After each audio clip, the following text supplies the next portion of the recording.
The big takeaway was in real life, among real voters, you only have about a third of people that are either hard left or hard right, that basically are the kinds of people who agree with the party no matter what on pretty much every issue. And you have 2/3 of people who have some form of mixed views, or you can appeal to them more on populism issues, or you can appeal to them more on social issues, and you really have to mix up your message a little bit. But it feels like the entirety of politics, right, is geared towards that 1/3 of voters who tend to be very overrepresented online.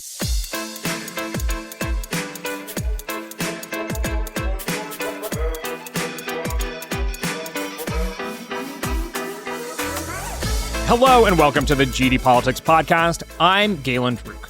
When President Trump became the first Republican in 20 years to win the national popular vote in 2024, one Republican pollster was in a position to say, "I told you so." Patrick Ruffini, the co-founder of Echelon Insights, had written a book the year prior titled Party of the People, Inside the Multiracial Populist Coalition Remaking the GOP. He wrote, quote, "The Republicans used to be seen as the party of wealthy elites and the Democrats the party of blue-collar workers. And now that's being turned upside down. Because of this, the demography is destiny ideas of eternal Democratic majorities never materialized. And now it's Republicans who are on offense with voting blocs who represent a decisive majority of the country." He went on to say, "Contrary to media myths, the old divisions that separated Americans politically and in other ways by race and ethnicity are gradually fading. This is what's making Republicans competitive in areas they never dreamed of winning before." End quote. This was hard to deny in 2024. Republicans made decisive gains with voters of color and young voters, with eye-popping rightward shifts in places like Florida, Texas, and the urban Northeast. But if Trump's already souring polling this year hadn't been reason for pause, this fall's elections certainly were. As we discussed on last week's podcast, in New Jersey, there appeared to be something of a snapback amongst Hispanic and young voters to coalitions resembling the 2020 election. In light of that, I wanted to invite Patrick back on the podcast to talk about the ever-shifting American political coalitions. Patrick Ruffini, you joined me to talk about your book on the forebear to this podcast, but welcome to your first time on GD Politics. Thank you, Galen. It's great to be here. So you've also got some great work cooking at Echelon Insights, highlighting the diversity of opinion that sits below the polarized red-blue surface of American politics, which we are also going to get into. But let's begin with the state of Trump's coalition. So the day after election 2024, you wrote, quote, "If you thought 2016 and 2020 were a fluke, yesterday confirmed they were almost certainly not. The realignment is here to stay." I want to ask, do you feel any differently about the idea of a working class populist realignment today than you did on November 6th, 2024? Well, I think this shows that this voting bloc, this group, is, even more essential, right, to the future politics than maybe even than we thought at the 2024 election. In that, if you have swings in these towns, right, in New Jersey that swing 40 points in 2024 and then swing 40 points back in 2025, that tells me that this is a very, very up for grabs voting bloc if that can happen within the space of a year. And so, as the Republican coalition, that needs to absolutely be a focus, right, of the Republican Party to keep those voters, as many of those voters who voted for Trump in 2024, on side. I read in really chapter 1 in my book, when I'm talking about Hispanics and I'm talking about the evolving coalitions, it's not that I think we'll see necessarily these groups, they're migrating from the left all the way over to the right. I think they're migrating from the left to the center. And we're no longer, I don't think we can any longer say that they are a locked-in Democratic group, a la the emerging Democratic majority, a la these ideas of a rising American electorate that we saw, and that voters of color are this rock-solid pillar of the Democratic coalition. We've seen how that's not the case, right? We've proven that's not the case, but they will flip back and forth. They still will flip back and forth, and the fact that they are just so much more elastic than the rest of the electorate means if you have a state like New Jersey, where Hispanics are about 10% of the off-year electorate, but they're about 30% of the swing back and forth, that means if you are a candidate, you should be spending 30% of your time. And that goes for Democrats or Republicans.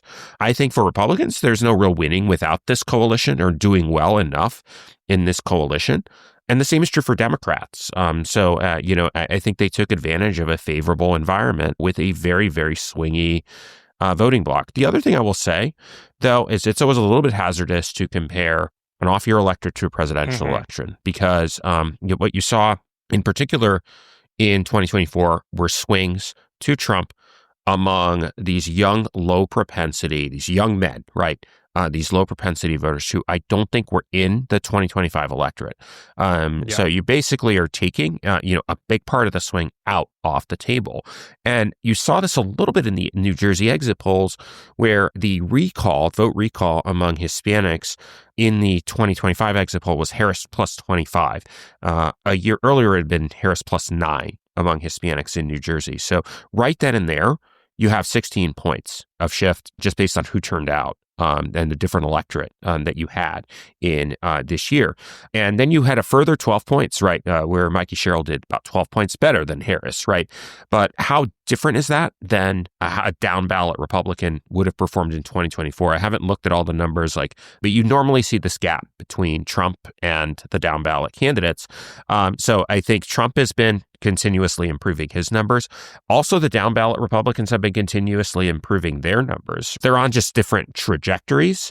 So if you look at comparison to the 2017 election, there's been an 18-point swing right in those Hispanic heavy towns between 2021. So they really kind of, if you just compare the same like for like, the same candidate, Jack Ciattarelli, he did about as well actually with Hispanics as he did in 2021. Not nearly enough, right, to win, but he did 10 points worse overall, right? So these tectonic plates are still moving, but I think it is absolutely true in 2024, with these eye-popping gains, a lot of that was probably political environment. It was kind of temporary factors related to dissatisfaction with the Biden administration. So it's important to tease out all the different components. Yeah, I want to talk a little bit about the trajectory. You said that support amongst Hispanics for Trump has continued to grow. I think polling suggests that in this year itself, it has dropped off pretty significantly. But I do want to ask, from the results that we got in 2025, maybe what evidence most challenges your idea of a realignment in American politics and what evidence backs it up sort of the strongest? You have to tease out, I think, the different definitions of realignment, because I feel like there's been a lot of, by some definitions, it's not a realignment, in some definitions it is. So what are the two main definitions? Historically, the way political scientists have used the term realignment is things like, all right, you have the 1932 election, or you have these momentous elections in American history where everything goes, it's all Republican before and then it goes Democrat. The country just moves, right? And that's really kind of the political science definition, right? And some people have used 1968 as an election like this, where every 30 years we have this huge realigning election. The country goes from Democrat to Republican or Republican to Democrat. I don't think we're in that phase in this moment in politics where it's just an extremely close division. And I don't use the term realignment in that way. The other definition, the one I kind of prefer because I think it just, aligns with what we actually see happening, is yes, we have a very closely divided electorate, but the coalitions continue to shift. We've undoubtedly seen a realignment in the Trump era, specifically of working class voters, starting with working class white voters, but then followed to some extent by working class non-white voters into the Republican coalition. At the same time, you've had compensating gains for Democrats in the suburbs among well-educated voters. So in the sense, the parties have absolutely realigned in this Trump era. Now, the question is, how sticky are some of these later gains, right? The gains that materialized only in 2024. You're talking about, all right, we're reverting back to 2020. My book was written prior to the 2024 election. It was written mostly about the 2020 shifts. And I wrote, it's a huge shift from 2016 to 2020. 2020 itself reflected just a huge shift in the Hispanic vote, a huge shift in the Asian American vote, continued progress, Republican progress with African American voters.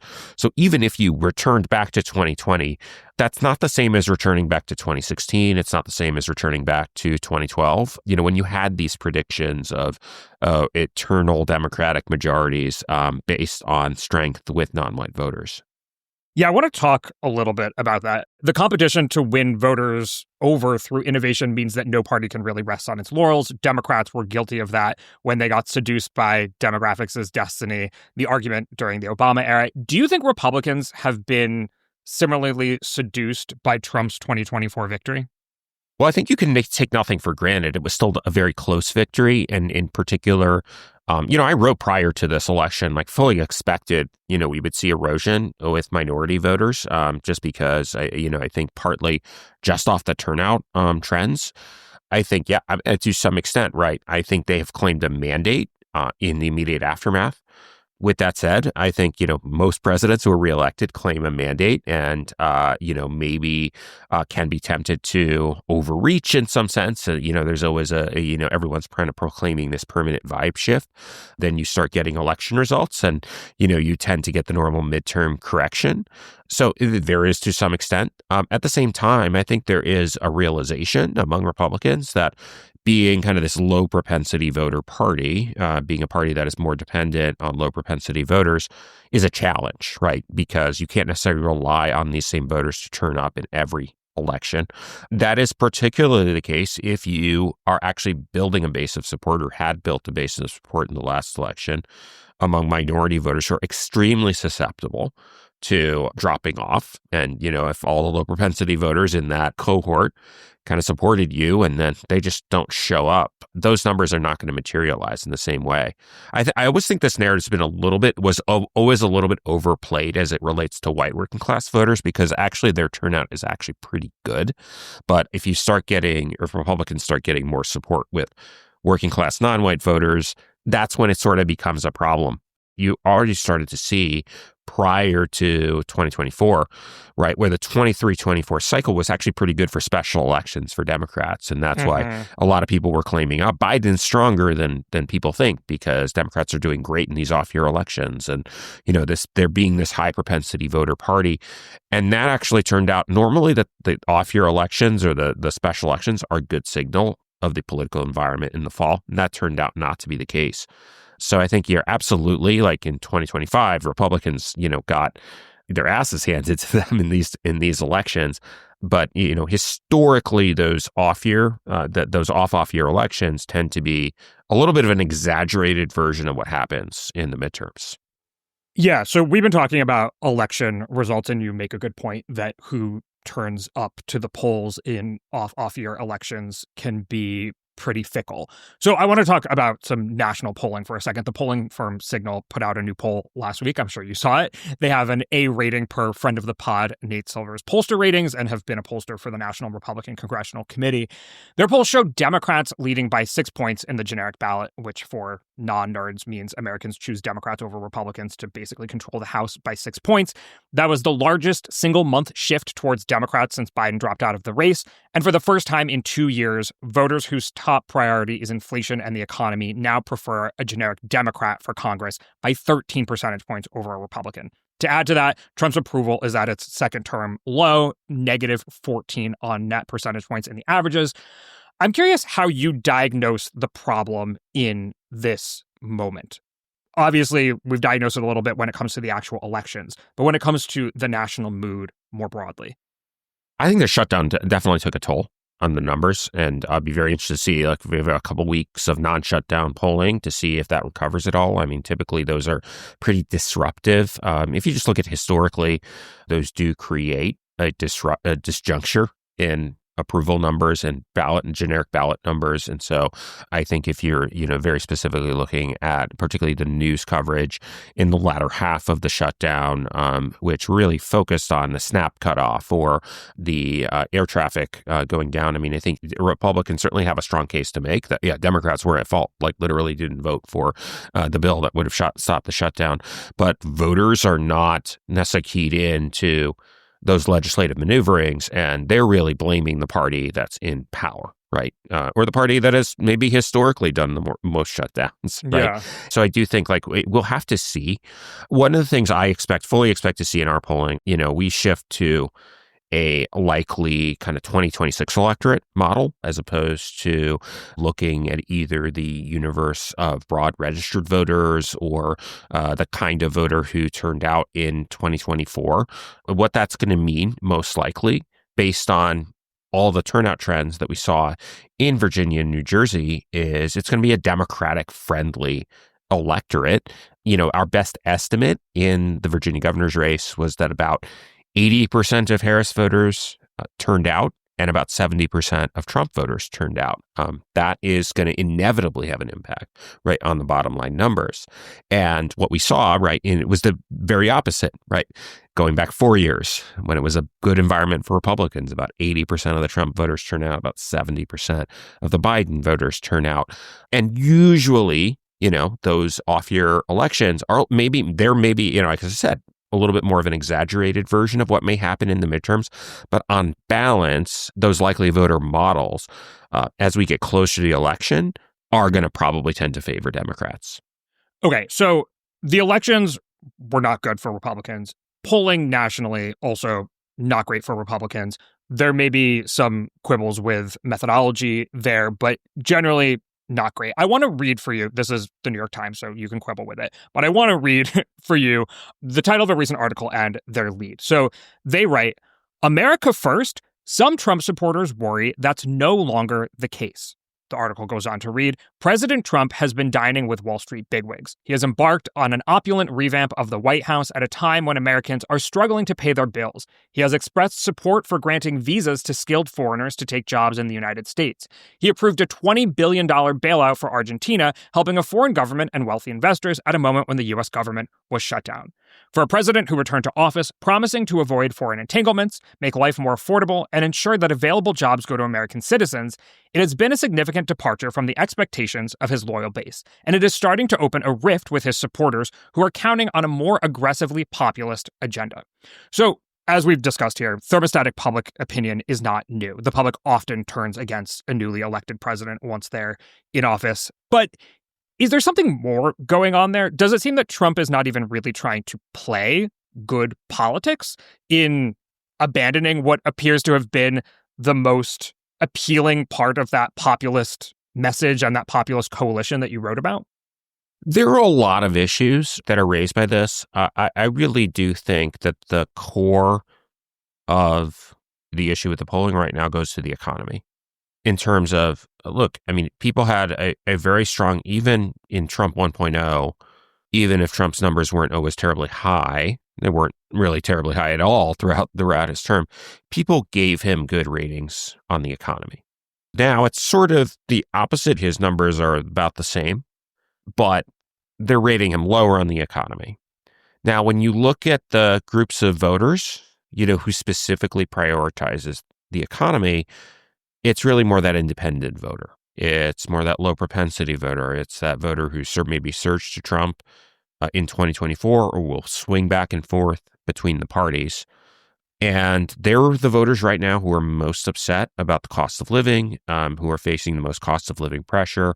They're often the voters who are at the margins of the economy. They're lower income and, really feel this issue a lot more than the partisan bases on either side. And I thought there was a very interesting number in the YouGov polling that they had released last week. When you actually look at the composition of Trump's approval, Republicans are actually much stronger in his second term than the first term, but independents are weaker, right? So in what does terms that of their mean? support for Trump. In some of their support for Trump. So it's like, even if you have roughly the same approval number, more of Trump's support, Trump had not consolidated his base at this point in his first term. He has consolidated his base now, but his numbers are the same. And that means that the numbers have eroded with those independent voters, with those floating voters in the middle, again, who flip back and forth. And that's what you saw to some extent in Virginia and New Jersey. So it's just a different breakdown.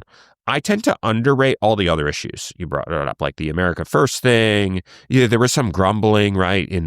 People said, "Oh, there's a MAGA civil war about whether Trump should have gone after Iran," but that was actually pretty popular. Mm-hmm. It turned out to be pretty popular, like when he did it after a few weeks of polling.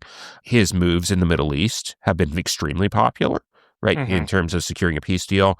So I actually don't buy that there has been any significant erosion with Trump's base, within his MAGA base, related to these kind of foreign policy questions. But I do think there's been absolutely been erosion with independents over cost of living issues. As we talk, there's a lot of narratives being formed, in particular around Marjorie Taylor Greene's split with Trump, and whether that's emblematic of something larger happening within the party, whether there is a crack up of the MAGA coalition. It sounds like you're saying no. Well, I would want to see it in the polling. I won't buy it until like MAGA Republican approval for Trump declines. Or let's just say you want something that's independent. Maybe those people don't identify as MAGA anymore. Okay.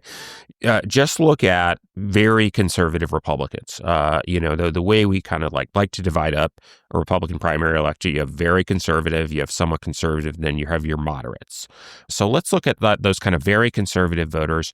Is their support for Trump declining in any meaningful way? I don't think so, right? I mean, maybe we have to continue to track it, but I have not seen any evidence of that so far. Where we are seeing the erosion, right, is among those more moderate and again those lower propensity voter groups who maybe didn't vote for Trump all three times. Yeah, I think that's a really interesting point, because it's maybe sort of the MAGA coalition seems to be cracking up a bit, if not the self-identified MAGA voter, if that makes sense. And, one part of this, I want to just bring up more data here. There seems to be something of a dual track situation going on in the economy. According to the University of Michigan Consumer Sentiment Index, sentiment is at a 3-year low and close to the lowest ever recorded in their latest numbers. The only exception to the trend is among those with large stock holdings. And so that just doesn't really seem like a populist agenda, or at least a populist outcome when you look at sentiment with the economy right now. I think you always want to look at what are the outcomes for people like really in those bottom three quintiles, right? Because that's really kind of determines, I think, the political direction of the economy more than, let's say, what an aggregate statistic was. So I think that there have been various points throughout history that you could say, yes, there's an economic recovery, but it's being led by maybe the top 20%. The upper end of the economic spectrum. That was sort of what you saw in the early 2010s, where it was good enough to get Obama reelected, but there was still a lot of discontent, particularly in 2016, about a slow recovery among people sort of more at the bottom end of the economic spectrum. Late in the Obama era and into the first Trump term, that actually tends to reverse. And you actually see, okay, the people who are, in that at that median level are actually seeing their wages rise. You saw a pretty, about, I think, a 20% real wage increase, roughly a period, or that was mostly late Obama into Trump, among Hispanics, among Asians. And then when Trump goes up for reelection, right, those are the groups that swing towards him. So I really pay attention to, it's not just what the aggregate statistics say, it's what do those outcomes look like for, let's say, the median person, as opposed to just sort of what the broad averages are. And I think that really kind of politically, that's what really is going to determine the direction of the economy. Very clearly, you're right. I mean, there has been something off and broken about our economic gauges, I think, since COVID, frankly, where I think the Biden administration certainly felt this. They were like, well, everything's fine because we're recovering in the aggregate. But again, with the cost of living concerns being so dominant and, I think that taking more of a toll than even, kind of a rise in the unemployment rate would, that certainly has carried through to some extent. And that's, I think, what they have to work hardest to fix. Yeah, so the White House says it's embarking on an affordability campaign. Trump's reversing course on some food tariffs. He's suggested a 50-year mortgage and floated sending $2,000 checks to Americans. Again, I think you would say this is a sideshow, but getting at maybe some populist themes. For what it's worth, Trump has also said this morning that he's pivoting from arguing against releasing the Epstein files to now saying the House should support it. We can put that to the side, or we can talk specifically about it. I mean, do you think that any of this will work? Well, look, I mean, I think there's no substitute for people feeling that the economy is getting better for them. I mean, I think that's going to determine the outcome. Now, I think in the absence of, I mean, obviously, like that's what any administration, that's what any president would want, is really to improve those kind of economic perceptions. In the absence of that, I think you actually need to be talking about the issues, and you actually need to be drawing a contrast with the other side on those issues. There's been a lot of talk, right? Oh, Trump's going to pivot to affordability. He's going to pivot to these proposals. I don't think it's going to stick necessarily unless he feels like he has a good message to go up against the Democrats on, because I think we know what he relishes the most is this sort of, bare-knuckled combat. So can you fashion a message on affordability issues that really takes on the Democrats, either on the basis of, some of the policies that they had put in place when they were in charge. I also, frankly think that there's a message related to red states and blue states, right? You look at the states that have the worst affordability, the worst inequality, the worst kind of economic outcomes. It has been the blue states. So is Trump going to foreground that as an issue? Because look, this is not going to be, I mean, we all know what the midterm dynamics are, right? It's not, people aren't going to vote in the midterms to say thank you. But if Republican voters feel like they have a stake in opposing Democrats on, the most salient on these economic issues, if they have a narrative, if swing voters have a narrative that makes the election a little bit more of a choice, from the perspective of the White House as opposed to a referendum, certainly have their work cut out for them. But that's the playbook, I think, for any party in the White House. In the same way it was the playbook for, in 22 for Joe Biden. It wasn't convincing people like things were great. It's how can we rally just enough Democrats, right, in the right races and concentrate our resources in the, very small number of swing districts to mitigate our losses. And that can certainly be a strategy they follow. If you look at the betting markets right now, roughly the money says there's a 70% chance that Republicans keep the Senate, and there's a 70% chance that Republicans lose the House. Those are not well-saturated markets. I mean, there's only like $500,000 currently being bet on those things. Do you think that money is relatively smart? How would you place the odds similarly? I think relatively. I mean, I think that the Senate is the bigger question mark because, I mean, you have to do some work to basically assume that, in an Ohio or in Iowa, I mean, these are states that have perennially been, first of all, you have track records in those states, at least, especially in Ohio, of Democrats being able in a good year to overperform and to come close, but never quite getting over the hump. You could say there were candidate quality issues in Ohio dating back, in the last few election cycles. But, when you're talking about states that, you have a federal race in where there's going to be saturation on money on both sides, where both Republicans and Democrats are going to be mobilizing their bases to turn out. There's just not a very good track record, except for maybe, Doug Jones in Alabama, of a party being able to flip a state that is that, for a Senate seat that voted 10 or 12 points to the right, in the last election. And I think it's a very different situation than in Virginia, where Republicans, I think had basically conceded the governor's race. So there was a pretty big financial disparity. And I think Republican voters did not really have this sense of, we have to turn out, like it's existential. You had some of that going on in the attorney general race, but you can never really mobilize in the same way for a down ticket race than you can for the top of the ticket. But I think like when you just consider the amount of money that's going to get poured in to these races, you really have to change the electorate pretty significantly, I think, for Democrats to have a shot. So I kind of maybe take the maybe a little bit of the over for Republicans, but just in the Senate, but just realize that it's pretty high variance still a year out. Yeah. All right. I want to move on and talk about some of the polling work you've been doing at Echelon. But first, a break. Today's podcast is brought to you by you, the listeners. Without paid subscribers, GD Politics wouldn't be possible. Your support means that we can continue making an independent podcast guided by curiosity, rigor, and a sense of humor. Paid subscribers also get about twice the number of episodes, access to the videos, and can join the paid subscriber chat. You can also connect your personal feed to your favorite podcast player so you get every episode wherever you listen to podcasts. Also, a reminder, we now have merch, so head over to gdpolitics.com/merch for that and gdpolitics.com to become a paid subscriber. See you there. If you regularly read political news, it can seem like Americans are hopelessly divided into two camps. But this fall's elections, as we've discussed, in some ways remind us that the political environment is more fluid than that portrait suggests. And if you dig a little deeper, there's a lot of variation within the two parties. At Echelon Insights, you've dug into this diversity of sentiment to paint a more nuanced picture of the American electorate with your political tribes analysis that now people can participate in by taking an online quiz. But can you explain a little bit about what the political tribes are and how you map them out?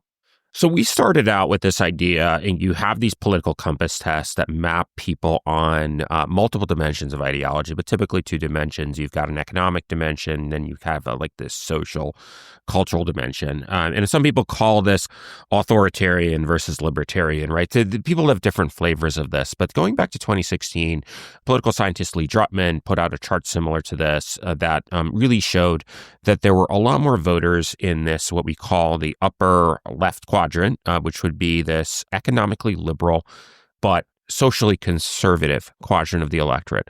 And if you identify the voters who flipped to Trump in 2016, a lot of those voters were really concentrated in that electorate, which was, it's very different than, the politics you might see in a place like DC, where a lot of people like say, well, I'm more socially moderate or progressive, but economically I'm fiscally conservative, right? It's the complete opposite in the real election. So we've been building out these political quadrants, always finding the same thing, that you have this very large populist quadrant that tends to swing back, right? That tends to be pretty swingy between the parties. And that's really, I think, what Trump succeeded in doing, was aiming squarely at that voter. We took it a little bit further this year in terms of we can use kind of these cluster analysis techniques to figure out, just at a more nuanced level, how voters group themselves based on how they answer a bunch of questions and issue questions that relate to, I think, the big issues of the day. And, we have about 25 questions. We also added a series of questions this year, recognizing that it's not just economic and social issues, but this sort of idea of trust in institutions, trust in the establishment, whether you kind of tend to believe things that, are more elite opinions or align against those. And so by bringing all these questions together, we came up with this idea of 8 tribes. We can drill down on any specific one, but the big takeaway was, in real life, among real voters, you only have about a third of people in those groups that are either hard left or hard right, that basically are the kinds of people who agree with the party no matter what on pretty much every issue. And you have 2/3 of people who have some form of mixed views, or you can appeal to them more on populism issues, or you can appeal to them more on social issues, and you really have to mix up your message a little bit. But it feels like the entirety of politics, right, is geared towards that 1/3 of voters who tend to be very overrepresented online. So that was one of the things. And now we put out a quiz that people can take it, and we have a whole bunch of ways you can compare yourself to what the average voter thinks. I'm curious where some of the biggest areas of cross pressure are for the 2/3 who don't fall squarely into hard right or hard left or solidly right or solidly left. Is it, say, a lot of Democrats who are, maybe more left leaning on things, but they don't really trust institutions, so that aligns them more with the Trump coalition? What are some of the biggest areas of cross pressure for those 2/3 where, if the parties want to pursue them, they would focus? I think the biggest thing, there are a few blind spots that you have if you're online. And I think this is true for both right and left-leaning voters online. In our poll so far, we have about 57,000 responses. Where you find the online people across issues over-indexing the most is on having these more pro-establishment or pro-elite positions, right, in this position. Whereas in the electorate, and this is true, there's this kind of this group of people we call the young and disillusioned, which they're not necessarily all young, but they tend to be young, where it's kind of they have fairly economically progressive views. They actually have pretty socially progressive views.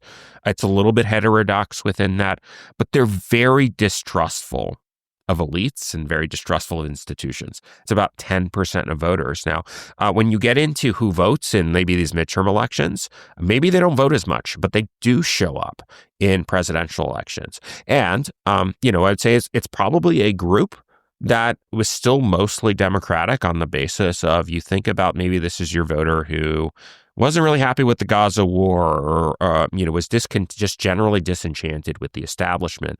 And this is where we kind of have this, those voters are kind of invisible, I think, if you're kind of closely following politics online, because you don't really encounter them very much. I think a lot of the tribes people might have a general familiarity with. I'll just name them. So you have hard right, moderate right, new Republican populists, middle American optimists, young and disillusioned, American institutionalists, electability Democrats, and hard left. There's another one in there that I want to talk about because, like the young and disillusioned, it's more swingy or more heterodox, but leans right. So the young and disillusioned are a little more heterodox, swingy, but lean left. Who are the middle American optimists? Yeah, I mean, so this is actually the swingiest voter group. And when you think about centrism, right? I mean, this sort of this definition of centrism where it's like, oh, this is just an extremely thoughtful voter who considers both sides and just has is pretty moderate both dispositionally and kind of in their views. And that's not what a centrist is in real life. And what a centrist is in real life is maybe they're taking a left-wing position on one issue and a right-wing position on another. And in the aggregate, they're kind of centrists and moderates. They may be pro-life on abortion, but on other issues, they lean left. The interesting thing is, those are just voters who tend to be low information. One thing they share in common, and one thing we found that was kind of differentiating about them, was they still believe in hard work as an ideal. Like, if you work hard, you can get ahead. And that's what we call the middle American optimists. But overall, their opinions are pretty heterodox.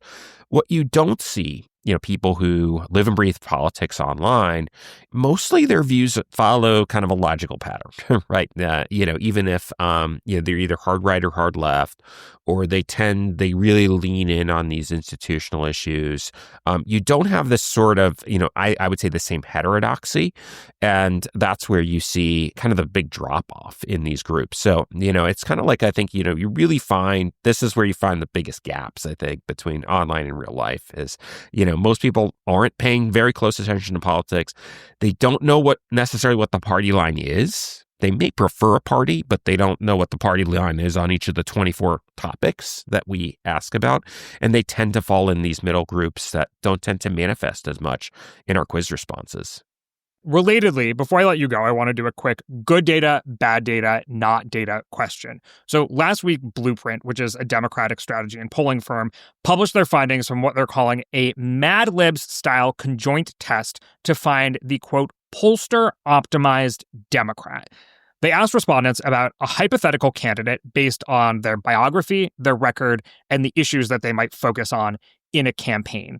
And this is what they found the ideal Democrat would look like in a general election. So they ranked all of the different biofacts, record, issue-focused things from most appealing to least appealing. And I'll just say the top three most appealing for biography were a veteran who's working class or middle class.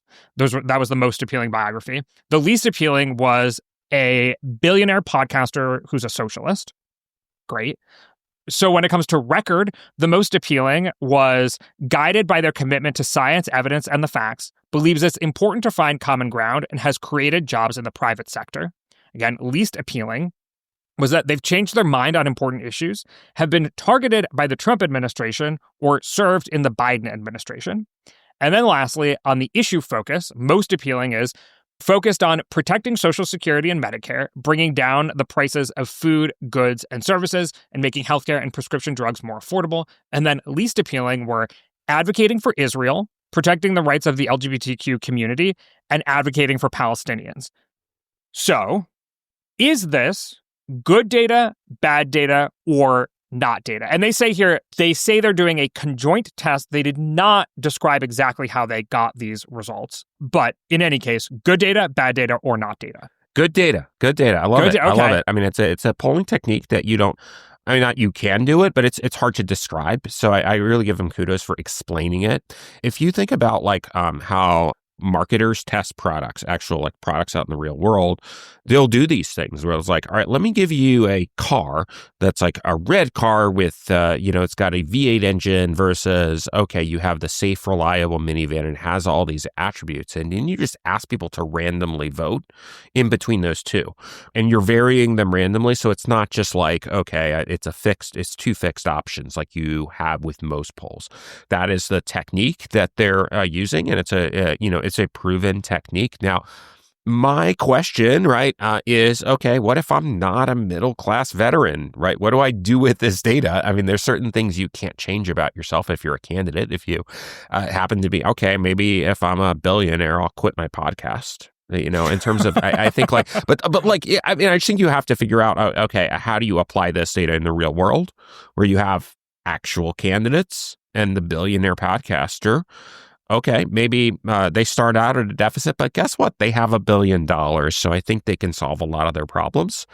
They usually are able to solve a lot of their problems by having that money in the political arena.